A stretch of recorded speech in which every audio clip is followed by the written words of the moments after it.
नमस्कार मित्रों, मैं ब्रिजेन सिंह। मेरे YouTube चैनल में आपका स्वागत है।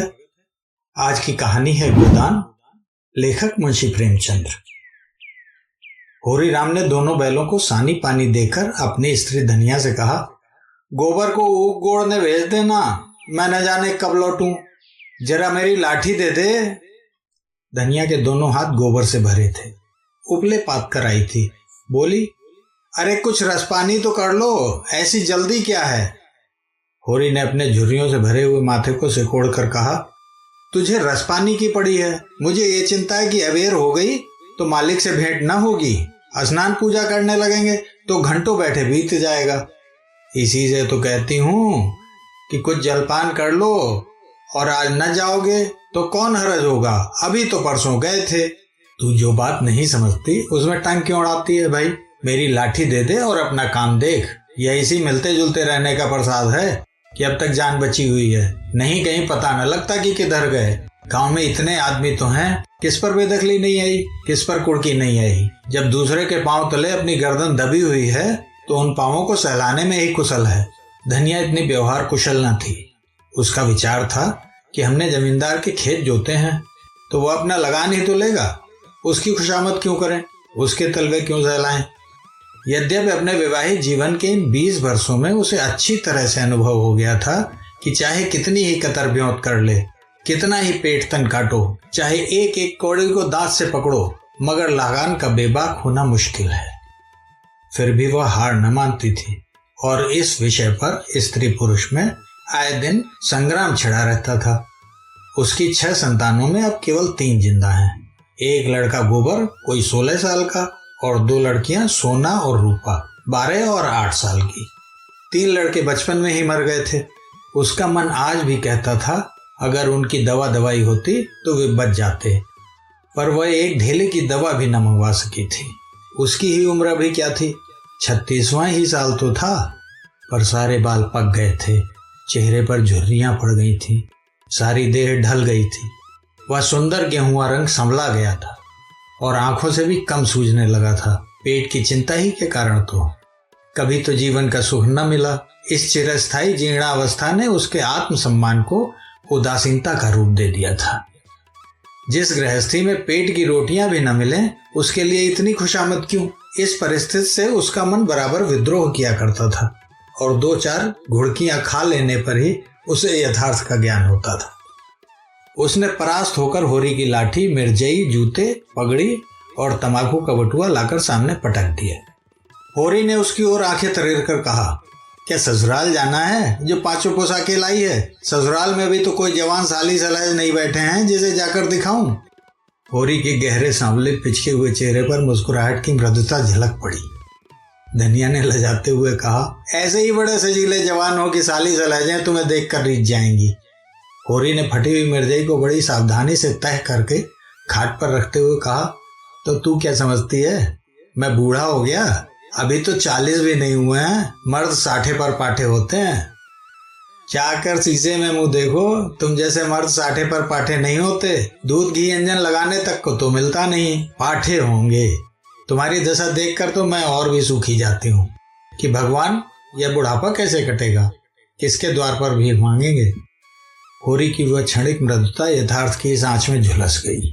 लकड़ी संभालता हुआ बोला, 60 तक पहुंचने की नौबत ना आने पाएगी धनिया, इसके पहले ही चल देंगे। धनिया ने तिरस्कार किया, अच्छा रहने दो, मत अशुभ मुंह से निकालो। तुमसे कोई अच्छी बात भी कहे तो लगते हो कुछ ने। होरी कंधे पर लाठी रखकर घर से निकला तो धनिया द्वार पर खड़ी उसे देर तक देखती रही। उसके इन निराशा भरे शब्दों ने धनिया के चोट खाए हुए हृदय में आतंकमय कंपन सा डाल दिया था। वह जैसे अपने नारित्व के संपूर्ण तप और व्रत से अपने पति को अभयदान दे रही थी। उसके अंतःकरण से जैसे आशीर्वादों का ब्योसा निकलकर होरी को अपने अंदर छिपाए लेता था। विपन्नता के इस अथाह सागर में सुहाग ही वह तरण था जिसे पकड़े हुए वह सागर को पार कर रही थी। इन असंगत शब्दों ने यथार्थ के निकट होने पर भी मानो झटका देकर उसके हाथ से वह तिनके का सहारा छीन लेना चाहा। बल्कि यथार्थ के निकट होने के कारण ही उनमें इतनी वेदना शक्ति आ गई थी। काना कहने से काने को जो दुख होता है वह क्या 2 आंखों वाले आदमी को हो सकता है। होरी कदम बढ़ाए चला जाता था। पगडंडी के दोनों ओर ऊख के पौधों की लहराती हुई हरियाली देखकर उसने मन में कहा, भगवान कहीं गौ से बरखा कर दे और डांडी भी सुबीते से रहे तो एक गाय जरूर लेगा। देसी गाय तो न दूध दे न उनके बछड़े ही किसी काम के हों, बहुत हुआ तो तेली के कोलों में चलें। नहीं, वो पछाई गाय लेगा, उसकी खूब सेवा करेगा, कुछ नहीं तो 4-5 सेर दूध होगा। गोबर दूध के लिए तरस तरस रह जाता है। इस उम्र में न खाया पिया तो फिर कब खाएगा। साल भर भी दूध पी ले तो देखने लायक हो जाए, बछुए भी अच्छे बैल निकलेंगे, 200 से कम की गोई ना होगी। फिर गऊ से तो द्वार की शोभा है, सवेरे सवेरे गऊ के दर्शन हो जाएं तो क्या कहना। न जाने कब ये साथ पूरी होगी, कब वह शुभ दिन आएगा। हर एक गृहस्थ के भांत होरी के मन में भी गऊ की लालसा चिरकाल से संचित चली आती थी। यही उसके जीवन का सबसे बड़ा स्वप्न, सबसे बड़ी साध थी। बैंक के सूद से चैन करने या जमीन खरीदने या महल बनवाने की विशाल आकांक्षाएं उसके नन्हे से हृदय में कैसे समाती। जेठ का सूर्य आमों के झुरमुट से निकलकर आकाश पर छाई हुई लालिमा को अपने रजत प्रताप से तेज प्रदान करता हुआ ऊपर चढ़ रहा था और हवा में गर्मी आने लगी थी। दोनों ओर खेतों में काम करने वाले किसानों से देखकर राम राम करते और सम्मान भाव से चिलम पीने का निमंत्रण देते थे।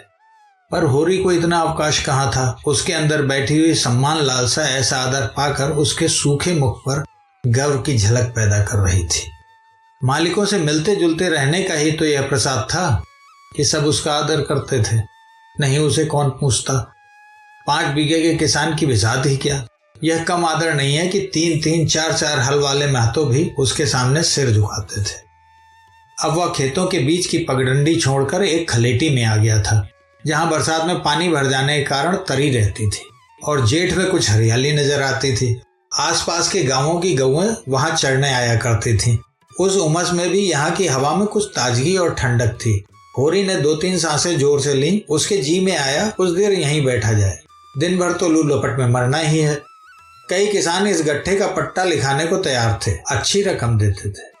पर ईश्वर भला करे राय साहब का, उन्होंने साफ कह दिया ये जमीन जानवरों की चराई के लिए छोड़ दी गई है और किसी दाम पर भी न उठाई जाएगी। कोई स्वार्थी जमींदार होता तो कहता गाये जाए भाड़ में, हमें रुपए मिलते हैं, क्यों छोड़ें। पर राय साहब अभी तक पुरानी मर्यादा निभाते आते हैं। जो मालिक प्रजा को न पाले वह भी कोई आदमी है। सहसा उसने देखा भोला अपनी गाय लिए इसी तरफ चला आ रहा है।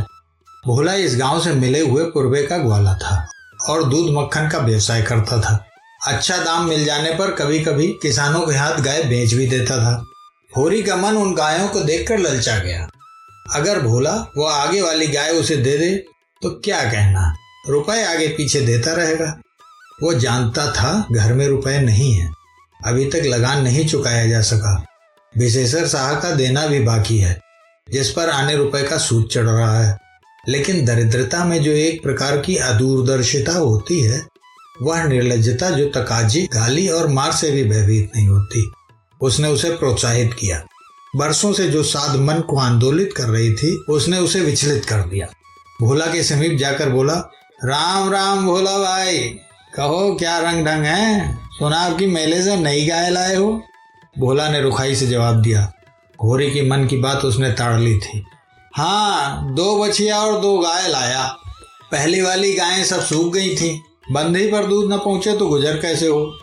होरी ने आगे वाली गाय के पुट्टे पर हाथ रखकर कहा, दुधार तो मालूम होती है, कितने में ली। भोला ने शान जमाई। अब की बाजार तेज रहा महतो, इसके 80 रुपए देने पड़े, आंखें निकल आई। 30-30 रुपए तो दोनों कलोरों को दिए, तो इस पर ग्राहक रुपए का 8 सेर दूध मांगता है।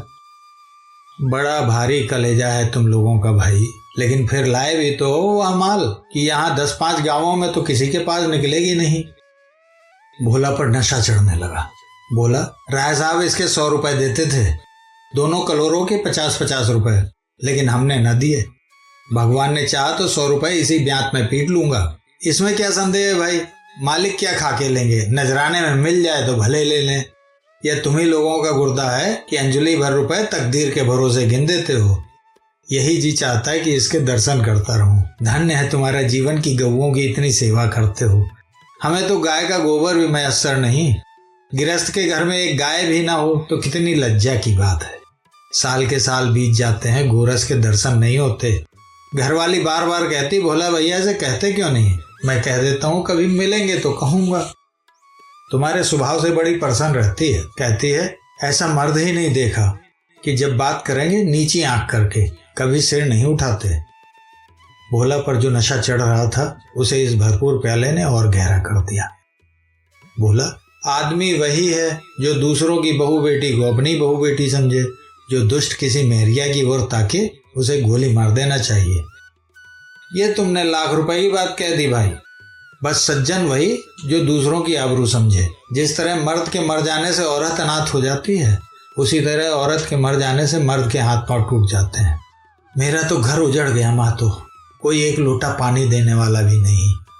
गत वर्ष भोला की स्त्री लू लग जाने से मर गई थी, ये होरी जानता था, लेकिन 50 बरस का खंखड़ भोला भीतर से इतना स्निग्ध है वह न जानता था। स्त्री की लालसा उसकी आंखों में सजल हो गई थी। होरी को आसन मिल गया, उसकी व्यवहारिक कृषक बुद्धि सजग हो गई। पुरानी मसल झूठ थोड़े है, बिन घर नहीं घर भूत का डेरा। कहीं सगाई क्यों नहीं ठीक कर लेते? ताक में हूँ मातो, पर कोई जल्दी फंसता नहीं। 150 खर्च करने को भी तैयार हूँ, जैसी भगवान की इच्छा। अब मैं भी फिराक में रहूंगा, भगवान चाहेंगे तो जल्दी घर बस जाएगा। बस यही समझ लो कि उबर जाऊंगा भैया। घर में खाने को भगवान का दिया बहुत है, 4 पसेरी रोज दूध हो जाता है, लेकिन किस काम का? मेरे ससुराल में एक मेहरिया है, 3-4 साल हुए उसका आदमी उसे छोड़कर कलकत्ते चला गया। बेचारी पिसाई करके गुजारा कर रही है, बाल बच्चा भी कोई नहीं, देखने सुनने में अच्छी है, बस लक्ष्मी समझ लो। भोला का सिकुड़ा हुआ चेहरा जैसे चिकना गया। आशा में कितनी सुधा है। बोला, अब तो तुम्हारा ही आसरा है मातो, छुट्टी हो तो चलो एक दिन देख आए। मैं ठीक ठाक करके तब तुमसे कहूंगा। बहुत उतावली करने से भी काम बिगड़ जाता है। जब तुम्हारी इच्छा हो तब चलो, उतावली काहे की? इस कबरी पर मन ललचाया हो तो ले लो। ये गाय मेरे मान की नहीं है दादा, मैं तुम्हें नुकसान नहीं पहुंचाना चाहता। अपना धर्म यह नहीं है कि मित्रों का गला दबाएं। जैसे इतने दिन बीते हैं वैसे और भी बीत जाएंगे।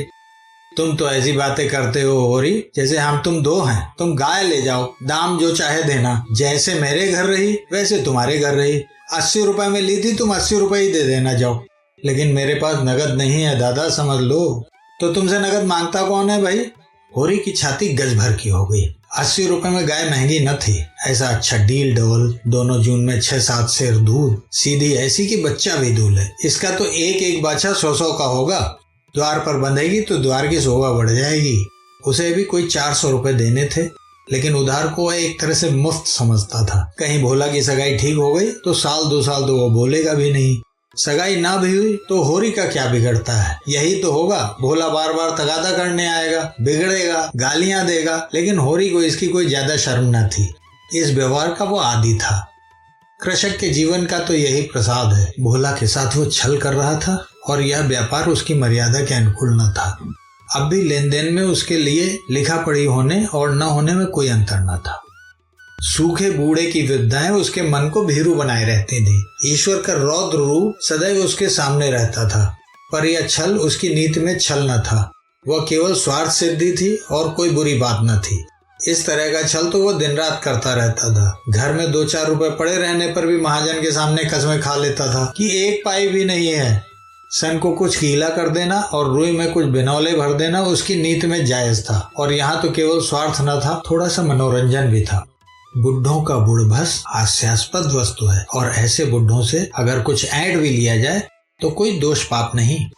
भोला ने गाय की बगैया होरी के हाथ में देते हुए कहा, ले जाओ महतो, तुम भी क्या याद करोगे? ब्याते ही 6 सेर दूध लेना। चलो मैं तुम्हारे घर तक पहुंचा दूं। शायद तुम्हें अनजान समझकर रास्ते में कुछ दिख करे। अब तुमसे सच कहता हूँ, मालिक 90 रुपए देते थे, पर उनके यहाँ गऊओं की क्या कदर। मुझसे लेकर किसी हाकिम हुक्काम को दे देते। हाकिमों को गौ सेवा से क्या मतलब? वह तो खून चूसना भर जानते हैं। जब तक दूध देती रखते, फिर किसी के हाथ बेच देते। किसके पल्ले पड़ती कौन जाने। रुपया ही सब कुछ नहीं है भैया, कुछ अपना धर्म भी तो है। तुम्हारे घर आराम से रहेगी तो ये न होगा कि तुम आप खाकर सो रहो और गौ भूखी खड़ी रहे। उसकी सेवा करोगे, प्यार करोगे, चुमकारोगे, गौ हमें आशीर्वाद देगी। तुमसे क्या कहूँ भैया, घर में चंगुल भर भूसा नहीं रहा। रुपए सब बाजार में निकल गए। सोचा था महाजन से कुछ लेकर भूसा ले लेंगे, लेकिन महाजन का पहला ही नहीं चुका, उसने इनकार कर दिया। इतने जानवरों को क्या खिलाएं, यही चिंता मारे डालती है। चुटकी चुटकी भर खिलाऊं तो मन भर रोज का खर्च है, भगवान ही पार लगाए तो लगे। होरी ने सहानुभूति के स्वर में कहा, तुमने हमसे पहले क्यों नहीं कहा? हमने एक गाड़ी भूसा भेज दिया। भोला ने माथा ठोक कर कहा, इसलिए नहीं कहा भैया कि सबसे अपना दुख क्यों रो, बांटता कोई नहीं, हंसते सब हैं। जो गायें सूख गई हैं उनका गम नहीं है, पत्ती सत्ती खिलाकर जिला लूंगा, लेकिन अब यह तो रातिब बिना नहीं रह सकती। हो सके तो 10-20 रुपए भूसे के लिए दे दो। किसान पक्का स्वार्थी होता है, इसमें संदेह नहीं। उसकी गांठ से रिश्वत के पैसे बड़ी मुश्किल से निकलते हैं। भाव ताव में भी वह चौकस होता है। ब्याज की एक एक पाई छुड़ाने के लिए वो महाजन की घंटों चिरौरी करता है। जब तक पक्का विश्वास न हो जाए वह किसी के फुसलाने में नहीं आता। लेकिन उसका संपूर्ण जीवन प्रकृति से स्थायी सहयोग है। वृक्षों में फल लगते हैं, उन्हें जनता खाती है। खेती में अनाज होता है, वह संसार के काम आता है। गाय के थन में दूध होता है, वह खुद पीने नहीं जाती, दूसरे ही पीते हैं। मेघों से वर्षा होती है, उससे पृथ्वी तृप्त होती है। ऐसी संगत में कुत्सित स्वार्थ के लिए कहाँ स्थान।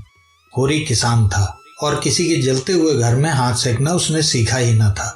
भोला की संकट कथा सुनते ही उसकी मनोवृत्ति बदल गई। पगहिया को भोला के हाथ में लौटाता हुआ बोला, रुपए तो दादा मेरे पास नहीं है, हाँ थोड़ा सा भूसा बचा है, वो तुम्हें दे दूंगा, चल कर उठवा लो।